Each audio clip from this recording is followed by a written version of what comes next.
जय हिंद दोस्तों। आइए ज्योग्राफी के बहुत ही महत्वपूर्ण प्रश्नों को लेकर के हैं जो हमेशा इन्हीं प्रश्नों में से हमेशा 1 या 2 प्रश्न पूछे जाते हैं। तो पार्ट 1 ज्योग्राफी के लेकर के हैं। तो आइए देखते हैं। प्रश्न नंबर 1 है, हमारा ब्रह्मांड कितना पुराना है। तो हमारा ब्रह्मांड कितना पुराना है तो याद रखिएगा 13.7 बिलियन वर्ष। ऑप्शन नंबर बी इसका सही आंसर हो जाएगा। कहीं कहीं पर मिलियन दिया हुआ रहेगा तो ध्यान देख के बनाइएगा। तो ऑप्शन नंबर बी इसका सही हो जाएगा। क्वेश्चन नंबर दूसरा है, ब्रह्मांड की सर्वाधिक भाग का निर्माण जिससे होता है उसे क्या कहते हैं। ब्रह्मांड के सर्वाधिक भाग का निर्माण जिससे होता है उसे क्या कहते हैं। तो याद रखिएगा dark matter. Option number C इसका सही आंसर हो जाएगा। क्वेश्चन नंबर तीसरा है, ब्रह्मांड का सबसे छोटा तारामंडल कौन सा है। तो ब्रह्मांड का सबसे छोटा तारामंडल कौन सा है तो याद रखिएगा हाइड्रा। ऑप्शन नंबर सी इसका सही आंसर हो जाएगा। क्वेश्चन नंबर 4 है, सूर्य से किस क्रिया के कारण विशाल मात्रा में ऊर्जा निकलती है। तो सूर्य से किस क्रिया के कारण विशाल मात्रा में ऊर्जा निकलती है तो याद रखिएगा नाभिकीय संलयन।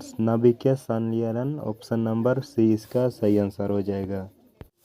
क्वेश्चन नंबर 5 है, सूर्य से पृथ्वी तक प्रकाश आने में कितना टाइम लगता है। तो याद रखिएगा सूर्य से पृथ्वी तक प्रकाश पहुंचने में कितना टाइम लगता है। तो याद रखिएगा 8 मिनट 20 सेकेंड। कहीं कहीं पर 18 सेकेंड दिया हुआ रहता है। तो ऑप्शन नंबर ए इसका सही हो जाएगा 8 मिनट 20 सेकेंड। क्वेश्चन नंबर 6 है, निम्न में से कौन सा ग्रह अपने अक्ष पर सबसे तेजी से घूर्णन करता है। तो अपने अक्ष पर सबसे तेजी से घूर्णन करता है तो कौन सा ग्रह।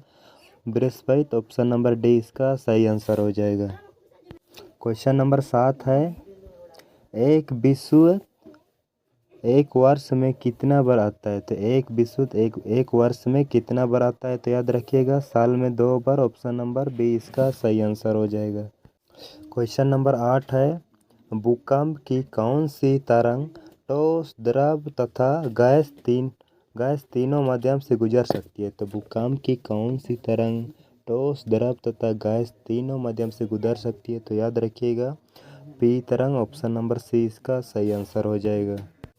क्वेश्चन नंबर 9 है, पृथ्वी के वायुमंडल में सर्वाधिक मात्रा किस गैस की होती है। तो पृथ्वी में सर्वाधिक वायुमंडल में कौन सा गैस पाया जाता है तो याद रखिएगा नाइट्रोजन 78%। ऑप्शन नंबर ए इसका सही आंसर हो जाएगा।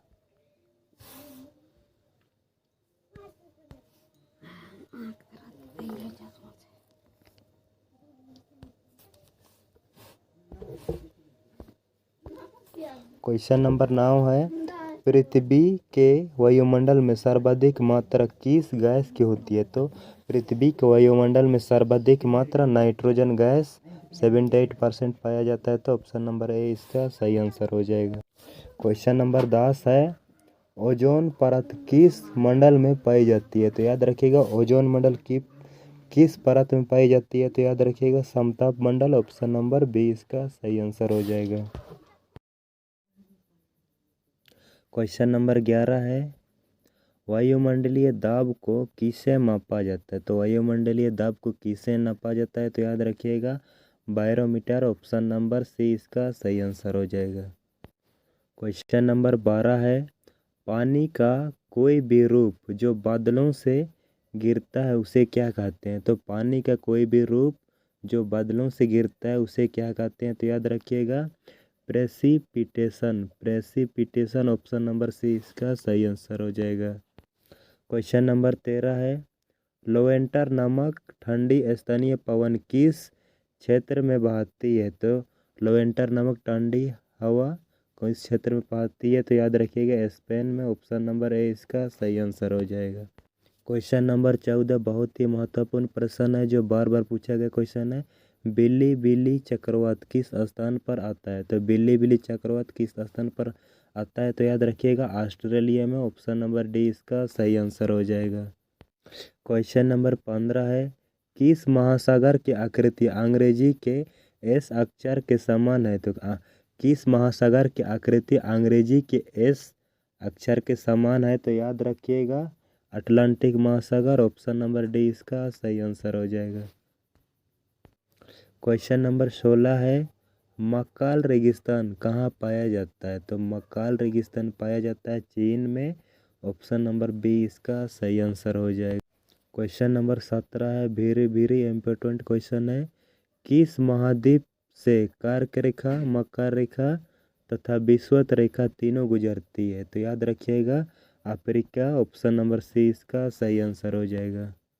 क्वेश्चन नंबर 18 है, अफ्रीका का सबसे ऊंचा पर्वत शिखर कौन सा है? तो अफ्रीका का सबसे ऊंचा पर्वत शिखर है किलिमंजारो। ऑप्शन नंबर ए इसका सही आंसर हो जाएगा। क्वेश्चन नंबर 19 है, उत्तर अमेरिका के मूल निवासियों को क्या कहा जाता है? तो उत्तर अमेरिका के मूल निवासियों को क्या कहा जाता है? तो याद रखिएगा red Indian. Option number D इसका सही आंसर हो जाएगा। क्वेश्चन नंबर 20 है, ऑस्ट्रेलिया के मूल निवासियों को क्या कहा जाता है? तो ऑस्ट्रेलिया के मूल निवासियों को कहा जाता है एलोरो एबोरो एबोरिजिन्स। ऑप्शन नंबर सी इसका सही आंसर हो जाएगा, एबोरिजिन्स।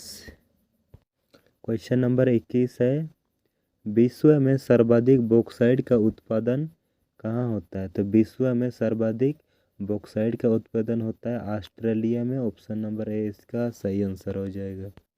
क्वेश्चन नंबर 22 है, विश्व की सबसे बड़ी झील कौन सी है? तो विश्व की सबसे बड़ी झील कौन सी है? तो याद रखिएगा कैस्पियन सागर। ऑप्शन नंबर डी इसका सही आंसर हो जाएगा। क्वेश्चन नंबर 23 है, विश्व की सबसे गहरी झील कौन सी है? तो विश्व की सबसे गहरी झील कौन सी है? तो याद रखिएगा बैकाल झील। ऑप्शन नंबर बी इसका सही आंसर हो जाएगा। क्वेश्चन नंबर 24 है, अलास्का तथा रूस को कौन सी जल संधि अलग करती है? तो याद रखिएगा अलास्का तथा रूस को कौन सी जल संधि अलग करती है? तो याद रखिएगा बेरिंग जल संधि। ऑप्शन नंबर बी इसका सही आंसर हो जाएगा।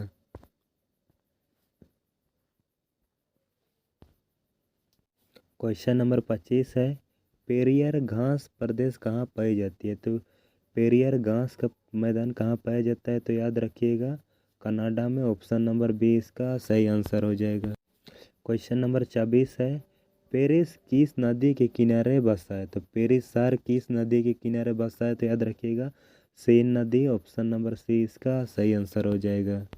क्वेश्चन नंबर 27 है, पवन चक्कियों की भूमि किस देश को कहते हैं? तो पवन चक्कियों की भूमि किस देश को कहा जाता है? तो याद रखिएगा नीदरलैंड। ऑप्शन नंबर बी इसका सही आंसर हो जाएगा। क्वेश्चन नंबर 28 है, भारत किस गोलार्ध में स्थित है? तो भारत किस गोलार्ध में स्थित है? तो याद रखिएगा उत्तरी गोलार्ध में। ऑप्शन नंबर ए इसका सही आंसर हो जाएगा, उत्तरी गोलार्ध। क्वेश्चन नंबर 29 है, 82.5 डिग्री पूर्व देशांतर रेखा भारत के किस भाग में गुजरती है? तो 82.5 डिग्री पूर्व देशांतर रेखा भारत के मध्य से गुजरती है। ऑप्शन नंबर सी इसका सही आंसर हो जाएगा।